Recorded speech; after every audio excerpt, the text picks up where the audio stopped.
बहुत लोग प्रश्न पूछते हैं, तो सभी के महत्वपूर्ण जो प्रश्न होंगे तो धीरे धीरे मैं कवर करता जाऊंगा, आप धैर्य करें।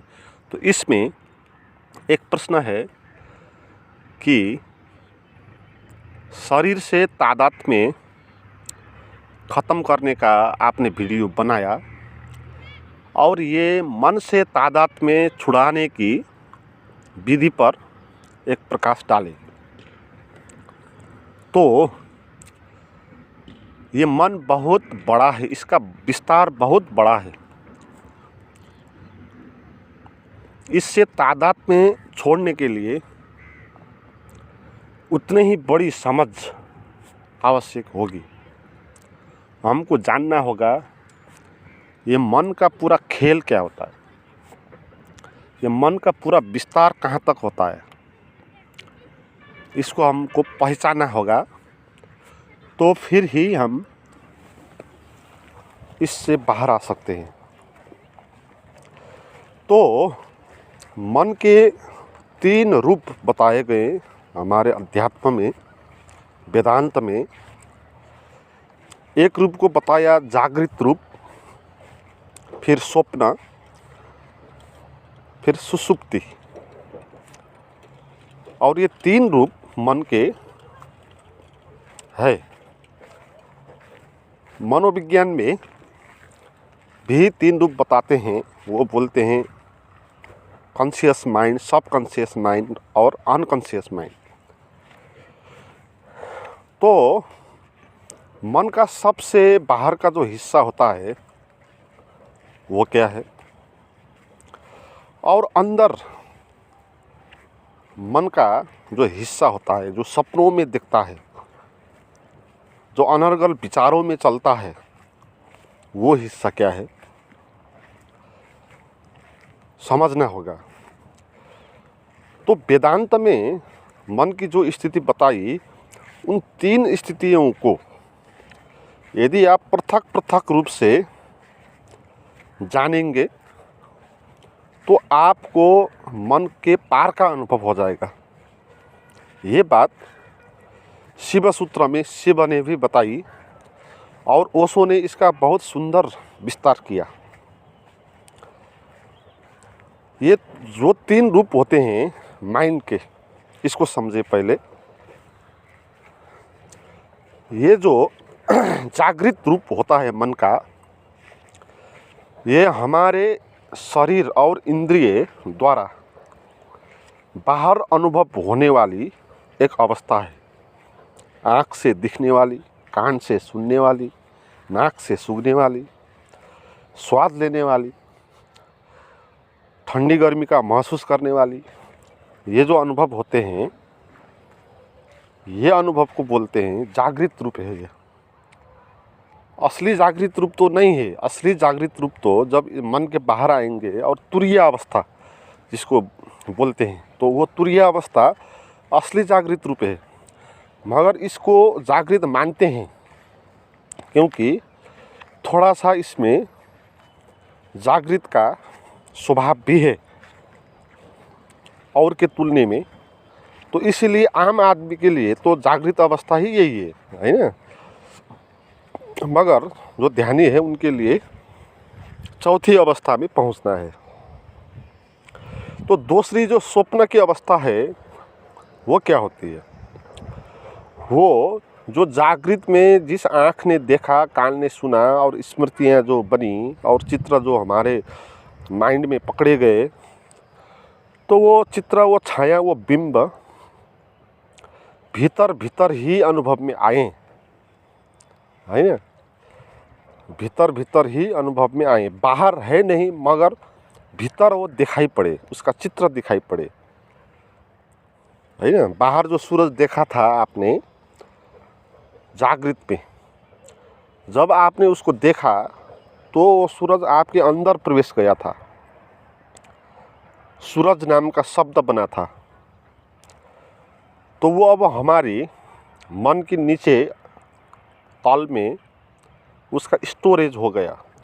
तो स्वप्न में अब जब हम बेहोश होंगे, जब हम नींद में होंगे तब वो जो स्टोरेज सूरज था, उसका जो बिंब था वो दिखाई पड़ेगा, है ना।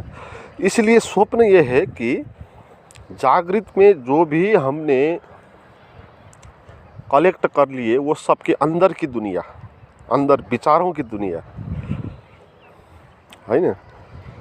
और तीसरी एक अवस्था होती है सुषुप्ति अवस्था, जो स्वप्न भी नहीं दिखाई पड़ता, जागृत भी नहीं होता, हम बिल्कुल गहरे नींद में सोए हुए होते हैं। तो वो एक अवस्था होती है, अद्भुत अवस्था होती है, क्योंकि वो अवस्था ये बताती है कि ये जागृत जो संसार है हमने देखा हुआ जिसको हम सत्य मानते हैं, ये नहीं होता तो भी कुछ नहीं फर्क पड़ेगा, है ना। होने के लिए इसका भी अभाव हो सकता है, क्योंकि उसमें जागृत अवस्था भी नहीं आती और स्वप्न भी नहीं आता, और स्वप्न की जो दुनिया है उससे भी हम बाहर आ सकते हैं, ये बात बताती है।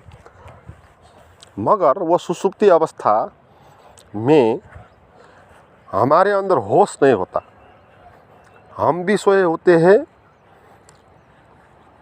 और न बाहर का कोई प्रत्यक्ष अनुभव होगा, न अंदर का विचारों का अनुभव होगा। मगर मैं भी नहीं हूँगा, मैं भी सोया हुआ होऊंगा। तो एक गहरे नींद की अवस्था है उसको बोलते हैं सुषुप्ति। तो शिव ये बताते हैं कि इन तीनों रूपों को पृथक पृथक रूप से जानना होगा, तभी हम चौथे तुरीय अवस्था में पहुंच सकेंगे। पृथक पृथक रूप से जानने का क्या मतलब है?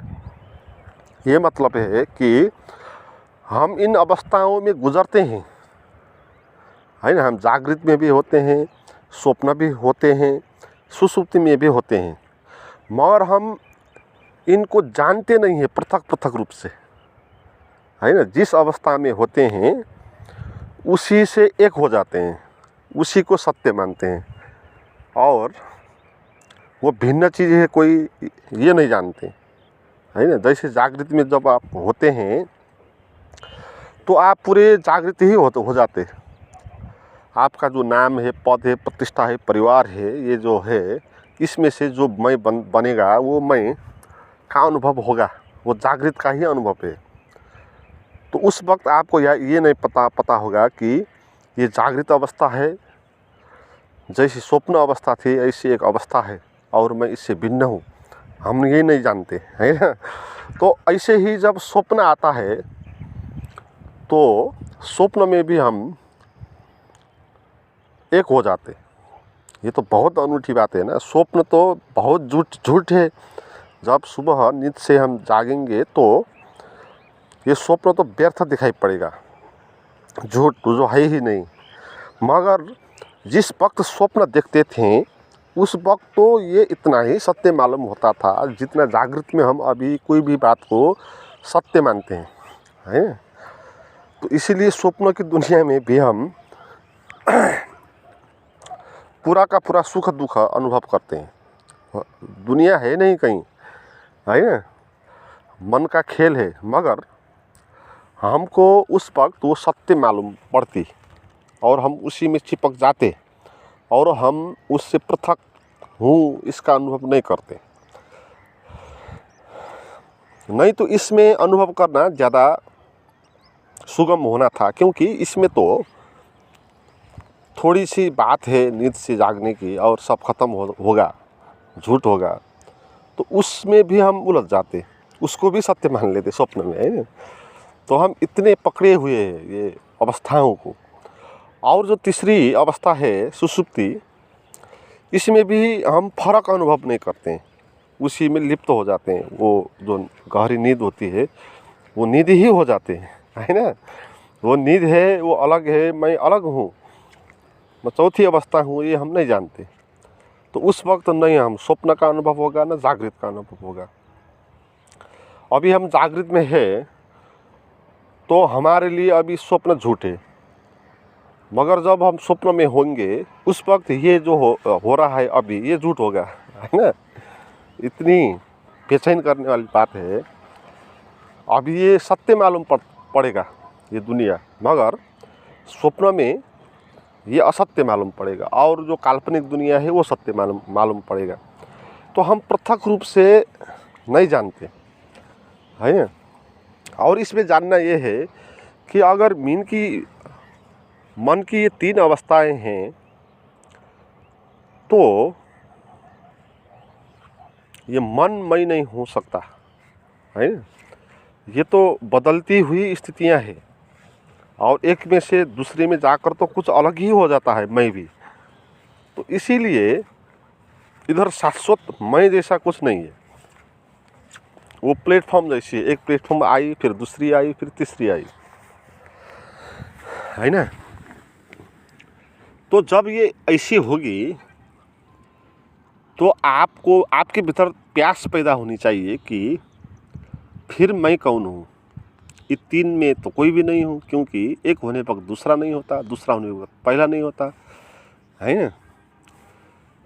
तो ये जागृत जिसको हम सत्य मानते हैं, ये भी स्वप्न में जुड़ हो जाता है, और इसी में भी जुड़ हो जाता है। बच्चे में एक कुछ और किस्म का अनुभव था जागृत का, युवा में कुछ और किस्म का अनुभव था जागृत का, वृद्ध में कुछ और अनुभव हो गया, है ना। तो जागृत ऐसी एक दुनिया नहीं है जो सदाबहार सत्य है। हमारे मनस्थितियों के हिसाब से वो भी बदलती जाती है। इसीलिए जागृत भी अवस्था भी ये मन की ही अवस्था है ना। 3 ही अवस्था मन की अवस्था है, और 3 अवस्थाओं से मन बनता है। ये पूरा का पूरा मन है, इतना। तो जो साधक है, जो खोजी है, वो अब ये क्वेश्चन पूछेगा कि तो फिर अब ये तीनों के पार क्या है ना। तीनों के आधार क्या है, क्योंकि कुछ आधार नहीं हो तो ये 3 अवस्था भी नहीं हो सकती। जैसे आकाश नहीं हो तो कुछ भी चीज़ नहीं हो सकती। कुछ भी चीज़ होने के लिए आकाश होना चाहिए, मगर आकाश खुद एक चीज़ नहीं है, क्योंकि अगर आकाश खुद एक चीज़ हो जाएगा तो वो दूसरी चीज़ों के लिए जगह नहीं देगा, तो इसीलिए वो कोई चीज़ है नहीं, है ना। ऐसे ही ये मन की 3 स्थिति में जो आधार है, जो आकाश है, वो क्या है, वो उसकी खोज करेगा, और उसको बोलते हैं तुरीय अवस्था। मन से तादात्म्य टूटकर अनुभव होने वाली ये अवस्था है तुरीय अवस्था। तो तुरीय अवस्था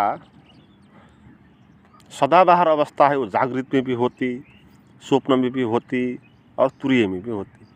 पीछे लगातार यह अवस्था होती रहती, अस्तित्व की अवस्था, सत्य की अवस्था बोल सकते हैं। अगर ये नहीं होती तो स्वप्न भी किस आधार पर होता, है ना। आकाश नहीं है तो कैसे कोई भी होगा। ऐसे ही ये आकाश, अंदर आकाश नहीं होगा तो वो चीज़ें भी नहीं हो सकती थी। तो इसीलिए कोई भिन्न चीज़ है जिसको हमको जानना है, वो चीज़ को अनुभव करना है। और सूत्र ये है मन से तादात्म्य तोड़ने की, कि बोले कि ये स्वप्न है, ये जागृत है, ये सुषुप्ति है, मैं इनमें से कोई नहीं हूँ, मैं पृथक हूँ। पृथक रूप से जाने, है। स्वप्न में तो हम नहीं जान सकते, क्योंकि उधर तो पूरे ही नींद में चले जाते हैं, तो उसमें तो कोई रास्ता है नहीं। और सुषुप्ति में तो हम पता ही नहीं है ना। तो हम जो कुछ भी कर सकते जागृत में ही कर सकते, अभी ही कर सकते, है ना। स्वप्न में हम जा नहीं सकते। तो तादात्म्य तोड़ने के लिए जागृत से ही होगा। तो जागृत से शुरू होगा, और धीरे धीरे वो स्वप्न में भी पता होगा, सुषुप्ति में भी पता होगा, मगर जागृत से हमको शुरू करना होगा। और जागृत में हमको ये करना होगा कि इससे पृथक अपने को करना होगा। हमको ये एक लगातार एक प्रश्न पूछना है अपने को कि ये अवस्था जागृत अवस्था है, और ये स्वप्न जैसी ही एक दुनिया है, काल्पनिक दुनिया है ना। क्योंकि स्वप्न देखने पे वक्त इसका कोई अस्तित्व नहीं होता, और समय क्रम में ये नहीं होती, है ना।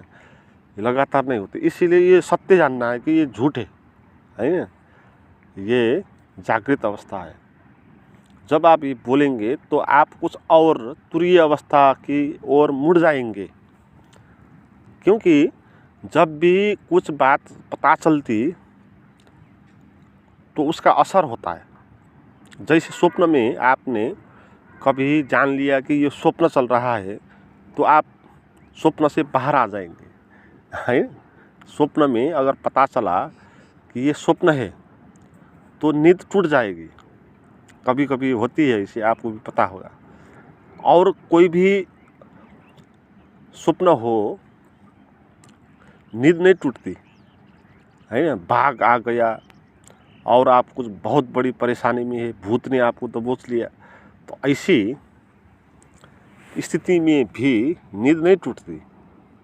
मगर ये स्वप्न है, इतना बात पता चला तो नींद टूट जाती है। क्यों टूट जाती है? क्योंकि जब आपने ये बोल दिया कि स्वप्न है तो आप दूसरे दुनिया में आ गए, नहीं तो आपको पता नहीं चलेगा ना ये स्वप्न है। कैसे पता चला कि इससे भिन्न का भी आपका कुछ अनुभव हुआ, है ना। उसके आधार पर आपने बोला कि ये स्वप्न है।